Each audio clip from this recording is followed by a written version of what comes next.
दुर्योधन की पत्नी का कृष्ण भक्त हो जाना। दुर्योधन की पत्नी का नाम भानुमति था। वह एक बहुत ही सुंदर लड़की थी और जब कृष्ण दुर्योधन के महल में मेहमान बनकर आए तब वह सिर्फ 16-17 साल की लड़की थी। दुर्योधन ने एक षड्यंत्र रचा जिससे कृष्ण को नशे की हालत में लाकर कोई वादा करा लिया जाए। उसने सभी तरह की व्यवस्थाएं की और इस बात का ख्याल रखा कि भोज में खूब अच्छी मात्रा में शराब भी हो। दुर्योधन के दोस्त भी आए और सभी ने इतनी शराब पी कि वे सब नशे में धुत हो गए, पर कृष्ण ने अपने आप को शांत रखा और वे हर किसी को खुश रखते हैं। इस सारे हंगामे में भानुमति ने भी कुछ ज़्यादा ही पी ली, जितनी वो पी सकती थी उससे भी ज़्यादा। वो एक युवा लड़की थी और उसे इन चीज़ों की आदत नहीं थी। वो नशे में बहकने लगी। कुछ समय बाद सभी लोग बहकने लगे और चीज़ें जो थी काबू से बाहर जाने लगी। भानुमति अपने पर काबू खो बैठी। वो कृष्ण से लिपट गए और उनके लिए अपनी इच्छा प्रकट करने लगी। कृष्ण ने उसे किसी शिशु की तरह संभाला और वे समझ गए कि स्थिति खराब हो चुकी थी। वे भानुमति को अगर कहते हैं कि कुछ गलत कर बैठी तो बाद में संभाल नहीं पाएगी और हस्तिनापुर की रानी का गौरव कलंकित हो जाएगा।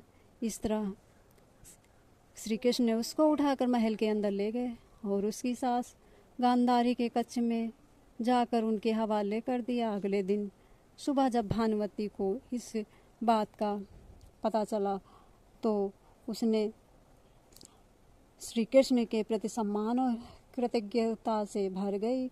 क्योंकि उन्होंने उसको बचा लिया और वह तब से श्री कृष्ण की अनंत भक्त बन गई। इसी तरह एक और भी श्री कृष्ण से जुड़ी कथा हम आप लोगों को सुनाने वाले हैं। श्री कृष्ण की घमंडी पत्नी का नाम, जिसका नाम सत्यभामा था, कृष्ण की दूसरी पत्नी थी। वो एक बहुत ही घमंडी स्त्री थी। उसका ये मानना था कि वो सबसे सुंदर और सबसे अमीर स्त्री थी, क्योंकि उसके पिता एक बहुत धनवान व्यक्ति थे। वो सत्यभामा जितने और जो रत्न आभूषण और संपत्ति चाहती थी वह सब उसके पास थे। स्वाभाविक रूप से घमंड उसकी एक बड़ी समस्या थी। एक बार कृष्ण के जन्मदिन के अवसर पर सत्यभामा ने सोचा कि वो सब को दिखाएगी वो कृष्ण को कितना प्यार करती है। तो उसने तय किया कि वो कृष्ण के वजन जितना सोना शहर के लोगों में बांटेगी। एक बार कृष्ण के जन्मदिन के अवसर पर सत्यभामा ने सोचा कि वो सबको दिखाएगी कि वो कृष्ण को कितना प्यार करती है। तो उसने तय किया वो कृष्ण के वजन जितना सोना शहर के लोगों में बांटेगी। और ये मंदिरों में भी होता है, लोग एक बड़ी तराजू में अपने वजन के बराबर मक्खन, घी, चावल और खाने की अन्य सामग्री रखते थे और उन्हें गरीबों में दान देते थे। यह प्राचीन परंपरा चली आ रही थी। तो सत्यभामा ने तुलाभार की व्यवस्था की। लोग बहुत दूर दूर से यह दृश्य देखने के लिए इकट्ठा होते हैं और इन सब बातों पर कृष्ण पर कोई भी असर नहीं हुआ। वे जाकर तराजू के एक पल्ले पर बैठ गए। अब सत्यभामा ने तुलाभार की व्यवस्था की, लेकिन इस पर कृष्ण का कोई भी प्रतिक्रिया न हुई और वह जाकर पल्ले पर बैठते हैं और उतना उनके वजन के बराबर सत्यभामा जानते थे कि उनका वजन कितना हुआ। उनके वजन के बराबर सोना दूसरे पल्लड़े पर बैठती है, लेकिन उनका जो पल्लड़ा था श्री कृष्ण का वह जरा सा भी ना उठा और काटा हिला भी ना।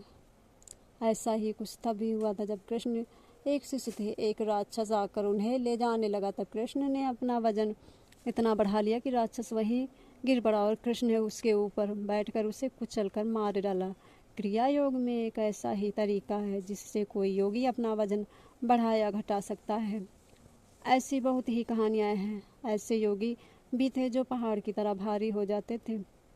तो इस बार भी कृष्ण अपना वजन बढ़ाकर तराजू में बैठ गए। दूसरे पलड़े पर सोना रखा गया, लेकिन ऐसा कुछ और दूसरे पल्ले पर सोना रखा है, फिर भी कुछ ना हुआ।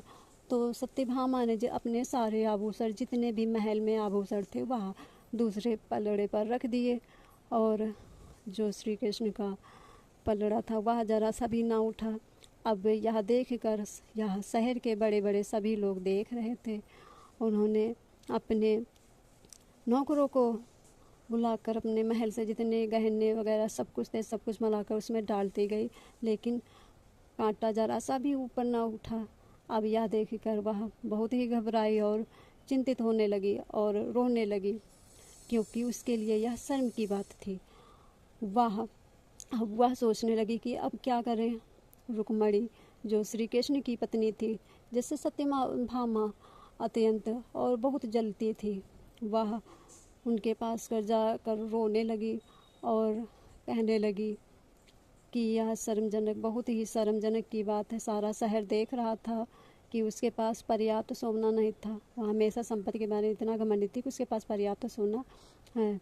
तो उसने रुक्मणी से रो रो कर कहने लगी कि यह मेरे लिए ही नहीं शर्मजनक की बात है, यह आप लोगों की और हम सबकी शर्म की बात है। तो रुक्मणी जाकर तुरंत वहाँ से जाती हैं और तुलसी की कुछ पत्तियाँ लाकर दूसरे पलड़े पर रख देती हैं।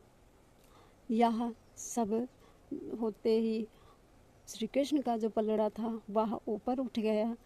तब से वह सत्यभामा जो थी वह कृष्ण की भक्त हो गई। बोलो जय श्री कृष्ण।